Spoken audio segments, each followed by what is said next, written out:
बिस्मिल्लाहिर्रहमानिर्रहीम। अस्सलाम वालेकुम स्टूडेंट। फ़िज़िक्स का चैप्टर नंबर 1 हमारे पास चल रहा है जो कि फ़िज़िकल क्वांटिटीज़ एंड मेजरमेंट है। इसका जो आज हमने टॉपिक पढ़ना है वो है स्टॉप वॉच। पहले जो हमने इससे पिछले लेक्चर में डिस्कस किया था वो हमारे पास था मैथ्स मेजरिंग इंस्ट्रूमेंट से और लेंथ मेजरिंग इंस्ट्रूमेंट से, जो कि हमारे कंप्लीट हो चुके हैं। तो आज हम इसमें न्यू टॉपिक स्टार्ट कर रहे हैं जो कि हमारे पास है stop watch. Stop watch, watch means watch का तो आपको पता है कि क्या होती है, ठीक है। यानी कि जिसे हम टाइम मेजर करते हैं, टाइम देखते हैं, वो हमारे पास क्या है, वॉच है। इसका मतलब ये है कि ये भी एक तरह की वॉच होगी, ठीक है। स्टॉप वॉच तो हम कभी आपने देखा होगा कि जब हम कंपटीशन वगैरह करवाते हैं, जब गेम्स वगैरह करवाते हैं, जिसमें हम मोस्टली टाइम दे रहे होते हैं 60 सेकेंड्स, 30 सेकेंड्स, 1 मिनट, 2 मिनट्स, तो हम वॉच से तो नहीं देख रहे होते ना। तो इसके लिए हमारे पास एक छोटी सी डिवाइस होती है जिससे हम सेकेंड्स को मेजर कर रहे होते हैं, तो वो हमारे पास होती है स्टॉप वॉच। उसको हम बोलते हैं स्टॉप वॉच, ठीक है। तो स्टॉप वॉच की डेफिनेशन अगर हम देखें तो stop watch is use to measure the time interval of an event. किसी भी इवेंट का टाइम को मेजर करने के लिए, टाइम इंटरवल को मेजर करने के लिए हम स्टॉप वॉच जो है वो यूज़ करते हैं। अब स्टॉप वॉच के अगर हम टाइप्स देखें तो इसकी 2 टाइप्स हैं। एक हमारे पास है मैकेनिकल स्टॉप वॉच और दूसरी जो है वो कौन सी है, डिजिटल स्टॉप वॉच। अब यहाँ पे हमने देखना है कि मैकेनिकल स्टॉप वॉच कौन सी होती हैं और डिजिटल स्टॉप वॉच कौन सी होती हैं और ये कहाँ पे यूज़ की जाती हैं। तो अगर हम मैकेनिकल स्टॉप वॉच की बात करते हैं तो ये मैकेनिकल स्टॉप वॉच क्या है। A mechanical stop watch can measure a time interval up to a minimum 0.1 second. यानी कि जो मैकेनिकल स्टॉप वॉच है वो कम से कम जो है वो कितने सेकेंड्स को मेजर कर सकती है, 0.1 सेकेंड को। यानी कि एक सेकेंड के 0.1 सेकेंड जो है वो मेजर कर सकती है। ये आपको इसमें डायग्राम में नज़र आ रहा होगा। ये जो जिसके ऊपर नंबर्स हैं, इसके अंदर पॉइंटर है, ये वाली जो वॉच है इसको हम बोलते हैं मैकेनिकल स्टॉप वॉच, ठीक है। तो इसी तरह से अब दूसरी डिजिटल स्टॉप वॉच की बात करते हैं। यहाँ पे आपको नज़र आ रहा है इसमें नंबर्स हैं, तो ये नंबर्स वाली जो वॉच है इसको हम बोलते हैं डिजिटल स्टॉप वॉच, ठीक है। तो यहाँ पे हम जो डिजिटल स्टॉप वॉच है वो कहाँ पे यूज़ होती है, commonly used in laboratories, can measure a time interval as small as 1/100। यानी कि एक सेकेंड का 100वां हिस्सा यानी कि 100वां हिस्सा जो है उसको मेजर करती है, सेकेंड्स और 0.01 सेकेंड्स, और या फिर 100, एक सेकेंड का 100 सेकेंड, एक सेकेंड का 100 हिस्सा, या फिर 0.01 सेकेंड जो है वो क्या करती है, मेजर करती है। यानी कि ये उससे भी ज़्यादा छोटी वैल्यूज़ देती है, तो उसकी 0.1 और 0.01 सेकेंड जो है ये इसकी क्या है, लीस्ट काउंट है, ठीक है। इसी तरह से अगर हम देखते हैं कि इनको यूज़ किस तरह से किया जाता है, तो आप ये देख सकते हैं कि मैकेनिकल स्टॉप वॉच के ऊपर जो है वो नॉब लगी हुई है। इस नॉब की मदद से हम इसको प्रेस करते हैं तो इसको रुक जाती है, या इसको स्टार्ट करते हैं, उसके बाद दोबारा से इसी नॉब को प्रेस करेंगे तो ये क्या हो जाएगी, स्टॉप हो जाएगी। दोबारा से इसी नॉब को प्रेस करेंगे तो इसकी रीडिंग कहाँ पे आ जाएगी, 0 पे। क्योंकि हमें हर रीडिंग न्यू लेने के लिए, हर न्यू रीडिंग लेने के लिए, हर न्यू वैल्यू लेने के लिए हमें इसको रीसेट करना पड़ेगा कहाँ पे, 0 पे। तो a mechanical stopwatch has a knob that is used to wind the spring that powers the watch. It also can be used as a start, stop and reset button. The watch starts when the knob is pressed once. When pressed second time, it stops the watch, while the third brings the needle back to 0 position. ठीक है। और next जो हमारे पास है वो है digital. अब digital को हम कैसे करते हैं, डिजिटल के इसके ऊपर बटन लगा हुआ होता है जिसे हम क्या करते हैं, इसको स्टार्ट करते हैं, फिर इसको स्टॉप करते हैं, और एक बटन से हम क्या करते हैं, इसको रीसेट करते हैं, क्योंकि इसकी रीडिंग को दोबारा से कहाँ पे लाना होता है, 0 पे लाना होता है, ठीक है। तो ये आप यहाँ पे देख सकते हैं कि digital stop watch starts to indicate the time left as the start stop button is pressed. As soon as start stop button is pressed again, it stops and indicates a time interval recorded by it between start and stop of an event. A reset button restores its initial 0 setting. इसका reset button जो है वो इसको दोबारा से कहाँ पे ले आता है, 0 पे। अब नेक्स्ट जो हमारे पास है वो है मेजरिंग सिलेंडर। यानी कि मेजरिंग सिलेंडर जो है, यानी कि ये भी एक फ़िज़िकल क्वांटिटी को मेजर करने के लिए एक डिवाइस है, ठीक है, जो कि हम यूज़ करते हैं। लेकिन अब हम ये देखते हैं कि मेजरिंग सिलेंडर जो है वो किस तरह से यूज़ किया जाता है, किसके लिए यूज़ किया जाता है, किसकी वैल्यूज़ हम फाइंड आउट कर सकते हैं मेजरिंग सिलेंडर से। तो यहाँ पे आपको डिफरेंट मेजरिंग सिलेंडर्स नज़र आ रहे होंगे जो कि प्लास्टिक के या ग्लास के मटेरियल के बने हुए होते हैं, ट्रांसपेरेंट होते हैं। इसके ऊपर आपको ये स्केल नज़र आ रहा होगा, ठीक है। इसकी डिफरेंट रेंजेस होती हैं, 50 ml मिलीलीटर्स, ठीक है, 100 मिलीलीटर्स, 300 मिलीलीटर्स, 500 मिलीलीटर्स और 1 लीटर, ठीक है। तो ये मिलीलीटर्स में, ये लीटर्स में आ गया। तो ये सारे जो हैं वो क्या हैं, इसकी रेंजेस हैं। हर रेंज में जो है वो यहाँ पे मेजरिंग सिलेंडर जो है वो शो करवाया हुआ है। तो यहाँ पे मेजरिंग सिलेंडर अगर हम देखते हैं तो वो यहाँ पे आप नज़र आ रहा है आपको, इसमें हमने करना क्या है, measuring cylinder is a glass और ट्रांसपेरेंट प्लास्टिक सिलेंडर, मैं आपको पहले बता चुकी हूँ। It has a scale along its length that indicates a volume in millilitres. इसमें क्या होता है, स्केल होता है, ठीक है। ये वाला स्केल जो आपको नज़र आ रहा है ये हमें रीडिंग्स देता है किसमें, मिलीलीटर्स में। Measuring cylinder have different capacities from 100 millilitre to 2500 millilitre. अब इसकी डिफरेंट कैपेसिटीज़ होती हैं, इसको आप अंडरलाइन कर लेंगे। ये जो मैंने हाईलाइट किया हुआ है ये एमसीक्यूज़ के लिए इंपॉर्टेंट है, इसको आप करना है आपने। They are use to measure the volume of a liquid और पाउडर सब्सटेंस। ये किस लिए यूज़ किए जाते हैं, वॉल्यूम को मेजर करने के लिए। अब किसका वॉल्यूम को मेजर करने के लिए यूज़ किए जाते हैं, लिक्विड या फिर powder substances. It is also use to find the volume of an irregular solid shape insoluble in a liquid by displacement method. अब ये कह रहे हैं कि इससे हम वॉल्यूम फाइंड कर सकते हैं इरेगुलर शेप का जो कि इनसॉल्युबल हो। इनसॉल्युबल का मतलब ये है कि वो इसके अंदर जो है वो सोल ना हो सके, मिक्स ना हो, इसके अंदर सोलुबल ना हो, तो उसको हम बोलते हैं इनसॉल्युबल, ठीक है। The solid is lowered into a measuring cylinder containing water liquid. The level of water liquid rises in the increase in the volume of water liquid is the volume of given solid object. मतलब ये कि सबसे पहले हमने जैसे ये water है, ठीक है, जैसे लिक्विड है इसके अंदर, इसमें हमने क्या करना है, इसका वॉल्यूम हम मेजर करेंगे। उसके बाद हम क्या करेंगे, इसके अंदर जो है वो जिस ऑब्जेक्ट का हमने करना है जो इरेगुलर शेप होगी उसको इसके अंदर हम क्या कर देंगे, डाल देंगे। तो इसका जो लिक्विड होगा वो कहाँ पे चला जाएगा, ऊपर चला जाएगा। वो वाला वॉल्यूम भी हम फाइंड कर लेंगे। दोनों वॉल्यूम को माइनस करके हमारे पास किसका वॉल्यूम आ जाएगा, हमारे पास सॉलिड ऑब्जेक्ट का वॉल्यूम आ जाएगा। तो यहाँ पे हमने मेजर कैसे करना है, आपको नज़र आ रहा है कि यहाँ पे जो लिक्विड है वो कहाँ तक है, वो तकरीबन मुझे यहाँ तक नज़र आ रहा है 80 तक। इसका मतलब ये कि इसका वॉल्यूम कितना है, 80 मिलीलीटर्स लिक्विड का, ठीक है।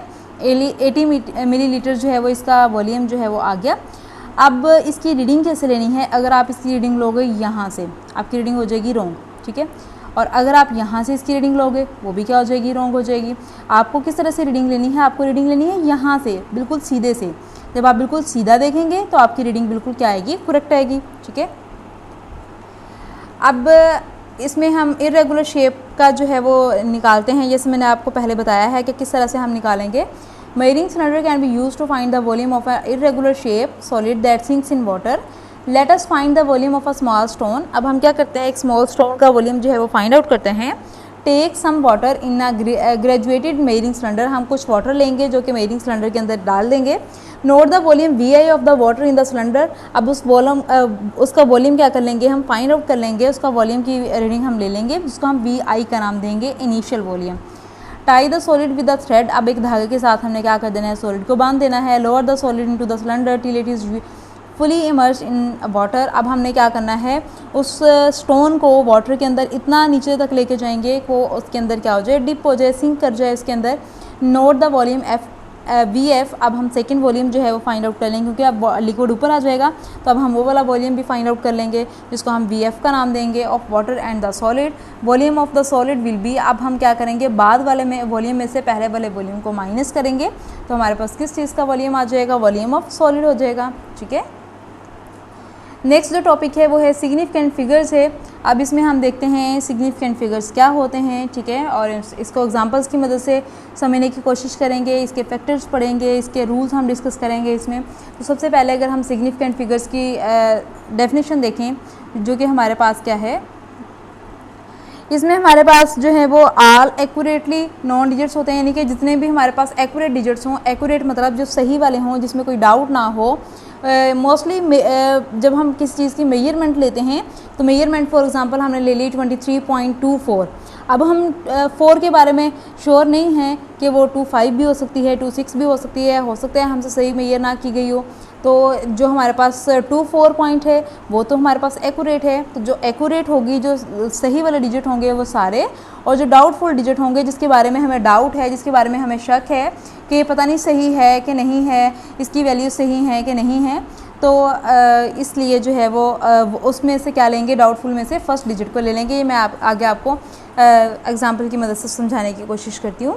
तो all the accurately known digits and the first doubtful digit in an expression are called significant figures. सारे एक्यूरेट सारे हो जाएंगे और डाउटफुल में क्या हो जाएगा, सिर्फ फर्स्ट वाला डिजिट जो होगा वो हमारे पास उसको हम शामिल करेंगे। It reflect the precision of a measured value of a physical quantity, यानी कि किसी भी पैमाइश के लिए, किसी भी मेजरमेंट के लिए मकदार के जो है वो बिल्कुल दुरुस्त होने को ज़ाहिर करती है। यानी कि इसमें जितने हमारे पास सिग्निफिकेंट ज़्यादा हो जाएंगे उतने ही वैल्यू जो है वो एक्यूरेट ज़्यादा हो जाएगी। ठीक है, तो इसमें हमारे पास है, अब फैक्टर्स की हम बात कर लेते हैं कि जो सिग्निफिकेंट फिगर्स हैं वो कौन से फैक्टर्स पे डिपेंड करते हैं। इसके 3 फैक्टर्स हैं। एक तो ये है कि the quality of the measuring instrument, यानी कि आपका जो मेजरिंग इंस्ट्रूमेंट है उसकी क्वालिटी किस तरह की है, वो बहुत ज़्यादा पुराना है, ठीक है, या बहुत ज़्यादा पुराना है कि उससे हमें वैल्यूज़ ही नहीं क्लियर हो रही, तो उससे वैल्यू तो हमारे पास सही नहीं आएगी ना, फिर हो सकता है हमारी वैल्यू रॉन्ग हो जाए। तो हमें सबसे पहले उसकी क्वालिटी चेक करनी है कि हमारे पास जो मेजरिंग इंस्ट्रूमेंट है उसकी क्वालिटी किस तरह की है। उसके बाद स्किल ऑफ द ऑब्जर्वर, उसके बाद हमने देखना है कि जो वैल्यू मेजर करने वाला है, जिस बंदे ने वैल्यू मेजर करनी है, क्या इसको आती भी है, क्या वो मेजर कर भी सकता है।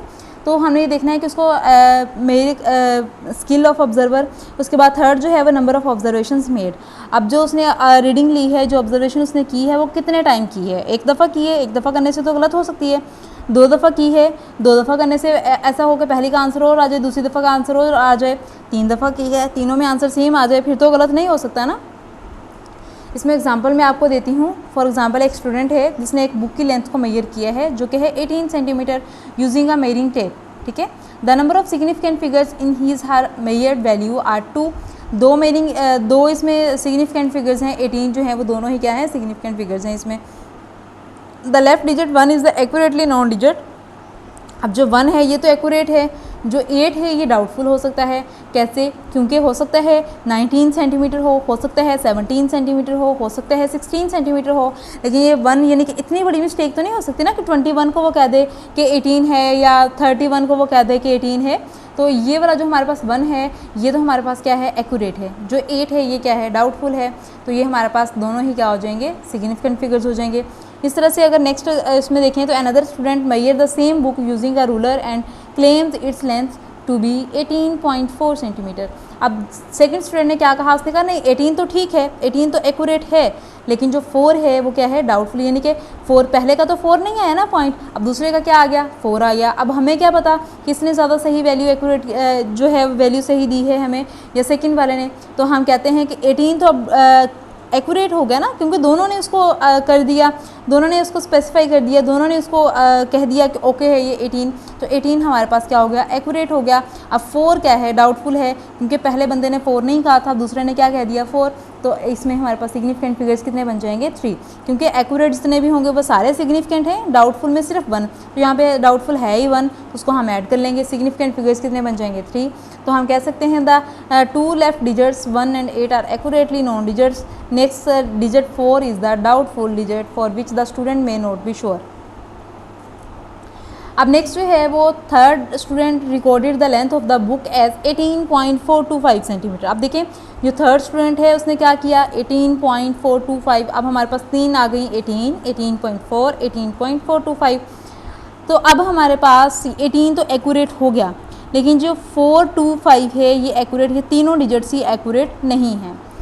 अब हमारे पास डाउटफुल डिजिट्स कितने आ गए हैं, 3। अब हम तीनों डाउटफुल डिजिट्स नहीं लेंगे, हमने डाउटफुल सिर्फ एक ही लेना है, एक्यूरेट सारे लेकिन डाउटफुल सिर्फ एक। तो यहाँ पे अगर हम सिग्निफिकेंट फिगर्स की देखें तो हमारे पास कितने सिग्निफिकेंट फिगर्स हैं, 3 हैं, क्योंकि 2, 5 तो ये 3 हमारे पास डाउटफुल हैं। डाउटफुल सारे नहीं लेंगे, डाउटफुल सिर्फ एक लेंगे और एक्यूरेट सारे लेंगे। तो यहाँ पे 18.4। उम्मीद है कि आपको इसकी समझ आ चुकी होगी सिग्निफिकेंट फिगर्स की, कि किस तरह से हम सिग्निफिकेंट फिगर्स जो हैं वो देखते हैं। नेक्स्ट जो हमारे पास है वो है rules to find the significant digits in the measurement. अब हमने ये देखना है कि कौन से रूल्स हैं जिसको हमने फॉलो करना है, जिनको फॉलो करके हमने सिग्निफिकेंट फिगर्स जो हैं वो लिखने हैं, निकालने हैं, फाइंड करने हैं। तो इसमें हमारे पास जो रूल्स हैं वो फर्स्ट रूल है digits other than 0 are always significant, यानी कि जो नॉन ज़ीरो डिजिट्स होंगे वो क्या होंगे, सिग्निफिकेंट होंगे। जैसे कि यहाँ पे 27 इसमें सिग्निफिकेंट फिगर्स कितने हैं, क्योंकि दोनों ही नॉन ज़ीरो है तो हम कहेंगे 2 सिग्निफिकेंट फिगर्स हैं। यहाँ पे 275 है 3 सिग्निफिकेंट फिगर्स, ये तीनों भी हमारे पास क्या हैं, यानी कि नॉन ज़ीरो डिजिट्स जो होंगे वो क्या होंगे, सिग्निफिकेंट होंगे। उसके बाद जो सेकंड पॉइंट है वो है zeros between significant digits are also significant. अब अगर ज़ीरो जो है वो सिग्निफिकेंट फिगर्स के दरमियान में आ जाता है तो वो भी क्या होगा, सिग्निफिकेंट होगा। यहाँ पे 2705, अब ये ज़ीरो जो होगा इसको भी हम सिग्निफिकेंट फिगर्स के लिए काउंट करेंगे, तो ये क्या हो जाएगा 4 सिग्निफिकेंट फिगर्स हो जाएंगे यहाँ पे। इसी तरह से जो थर्ड पॉइंट है, फाइनल ज़ीरो और zeros after decimal are significant, जैसे कि फाइनल जो एंड पे ज़ीरो आते हैं सिग्निफिकेंट फिगर्स के, उनको भी हम क्या करेंगे सिग्निफिकेंट फिगर्स में काउंट करेंगे। जैसे कि यहाँ पे आपको नज़र आ रहा है कि इसमें हमारे पास क्या है, एंड पे पॉइंट के बाद जो है वो ज़ीरोज़ आ रहे हैं 2 ज़ीरो, तो यहाँ पे सिग्निफिकेंट फिगर्स में काउंट होंगे, यानी कि नॉन ज़ीरो डिजिट्स जो हैं वो सारे सिग्निफिकेंट होते हैं। सेकंड रूल में क्या है कि दरमियान वाला जो ज़ीरो होगा वो भी सिग्निफिकेंट होगा। थर्ड रूल क्या है, जो आखिरी वाले ज़ीरो होंगे डेसिमल पॉइंट के बाद वो भी सिग्निफिकेंट होंगे। और जो 4 पॉइंट है, zeros used for spacing the decimal point are not significant, यानी कि जो ज़ीरो स्टार्ट में आते हैं जिनको हम स्पेस को फिल करने के लिए यूज़ करते हैं वो सिग्निफिकेंट नहीं होते। Here zeros are place holders only, जैसे 0.03, अब ये दोनों ज़ीरो सिग्निफिकेंट नहीं होंगे। यहाँ पे हमारे पास सिग्निफिकेंट फिगर्स कितने हैं 1, सिर्फ 3 सिग्निफिकेंट होगा। इस तरह से 0.027, यहाँ पे स्टार्ट वाले ज़ीरोज़ को हम काउंट नहीं करेंगे, तो 27 कितने ज़ीरोज़ हैं 2 सिग्निफिकेंट फिगर्स हैं। उसके बाद इसका लास्ट पॉइंट है कि in whole numbers that end in 1 और more zeros without a decimal point, अब ऐसे डिजिट्स या ऐसी वैल्यूज़ जिनके एंड पे ज़ीरो आते हैं लेकिन डेसिमल पॉइंट नहीं आते, जैसे कि ऐसे पॉइंट नहीं आता, पॉइंट के बगैर ही अगर ज़ीरो हों एक या एक से ज़्यादा, तो वो सिग्निफिकेंट हो भी सकते हैं और वो सिग्निफिकेंट नहीं भी हो सकते। तो हम कैसे उसको देखेंगे, हमें उसको साइंटिफिक नोटेशन में कन्वर्ट करना पड़ेगा। हम पहले उसको साइंटिफिक नोटेशन में कन्वर्ट करेंगे और फिर उसमें हम सिग्निफिकेंट फिगर्स क्या करेंगे, मेजर करेंगे, देखेंगे कि उसमें सिग्निफिकेंट फिगर्स कितने हैं। ठीक है, अब जो नेक्स्ट हमारे जो है वो इसकी एग्जांपल हम देख लेते हैं। जैसे कि यहाँ पे आपको नज़र आ रहा है कि 0.403400, अब स्टार्ट वाले ज़ीरोज़ जो हैं वो सिग्निफिकेंट नहीं है, तो हमने लिखा zeros are not significant after decimal point before non zero numbers. अब ये सारे हमारे पास क्या हैं, ये जो है वो सिग्निफिकेंट नहीं हैं। उसके बाद आप देखते हैं कि 34, ये नॉन ज़ीरो हैं, ये तो सिग्निफिकेंट हैं ही हैं, तो all non zero numbers are significant. आपको पता है, आपने रूल पढ़ा है कि नॉन ज़ीरो जो होते हैं वो क्या होते हैं, सिग्निफिकेंट होते हैं। तो उसके बाद जो है वो एंड वाले 2 ज़ीरो हैं, zeros after non zero numbers in a decimal are significant. तो ये हमारे पास यहाँ पे सिग्निफिकेंट फिगर्स कितने बन जाएंगे, फिर 4 बन जाएंगे। एग्जाम्पल्स ऑफ सिग्निफिकेंट फिगर्स, यहाँ पे कुछ और एग्जाम्पल्स आपको नज़र आ रही हैं। इसमें जो फर्स्ट एग्जांपल है 3 to 8, इसमें कोई ज़ीरो नहीं है, सारे नॉन ज़ीरो हैं, तो सारे सिग्निफिकेंट हैं। 3 सिग्निफिकेंट फिगर्स हैं इसमें 6.01, ज़ीरो दरमियान में आ रहा है। आपने रूल पढ़ा है कि जब दरमियान में ज़ीरो आता है वो सिग्निफिकेंट होता है। कितने सिग्निफिकेंट फिगर्स बन गए 3। 0.805, अब इसमें स्टार्ट वाला ज़ीरो हम काउंट नहीं करेंगे, दरमियान वाला काउंट होगा, तो कितने सिग्निफिकेंट फिगर्स हैं 3। 0.043, स्टार्ट वाले 2 ज़ीरोज़ काउंट नहीं करेंगे, आपने रूल पढ़ा है ये 43 हमारे पास सिग्निफिकेंट है, तो कितने सिग्निफिकेंट फिगर्स हुए 2। 1.510 मल्टीप्लाई 10 की पावर 22। अब यहाँ पे हमारे पास सिग्निफिकेंट फिगर्स कितने हैं, ये एंड वाला ज़ीरो हम काउंट करेंगे 1 2 3 4, तो यहाँ पे हमारे पास सिग्निफिकेंट फिगर्स कितने हैं 4। 5000 मिलीलीटर, अब यहाँ पे हमारे पास कितने जो हैं वो हो सकते हैं, 1 भी हो सकता है, 2 भी, 3 भी और 4 भी। ठीक है, या हम कह सकते हैं कि इसका 4 ही कर लेते हैं इसको। उसके बाद 5 मल्टीप्लाई 10 की पावर 3 मिलीलीटर, और ये वही आ गया, यानी कि ये 5000 को ही वो किया हुआ है, तो इसमें हमारे पास कितने सिग्निफिकेंट फिगर्स हैं 2। इसके बाद हमारे पास 5.000 मल्टीप्लाई 10 की पावर 3, सिग्निफिकेंट फिगर्स कितने हैं 4, क्योंकि डेसिमल पॉइंट के बाद वाले ज़ीरोज़ तो सिग्निफिकेंट होते हैं। उसके बाद 0.0300200, अब इसमें सिग्निफिकेंट फिगर्स कितने हैं 5 हैं। ठीक है, और क्योंकि ये स्टार्ट वाले जो हैं वो हम काउंट नहीं करेंगे। 6.40, तो इसमें कितने हैं 3 हैं। या आप अपने तौर पे भी इनकी प्रैक्टिस कर सकते हैं, मज़ीद और डिजिट्स लेके आप उसकी प्रैक्टिस कर सकते हैं। और यहाँ तक हमारा सिग्निफिकेंट फिगर्स जो है वो कंप्लीट हो चुका है, और ये चैप्टर हमारा तकरीबन कंप्लीट हो चुका है। इसके टॉपिक्स हमने सारे कवर कर लिए हैं। उम्मीद है कि चैप्टर आपको समझ आया होगा, आप लोगों ने इसको अच्छे तरीके से लर्न भी किया होगा, आपने इसको अच्छे तरीके से अंडरस्टैंड भी किया होगा। तो हमारा यहाँ तक इसके चैप्टर के जो टॉपिक्स हैं वो कंप्लीट हो गए हैं। Thank you so much. अल्लाह हाफिज़।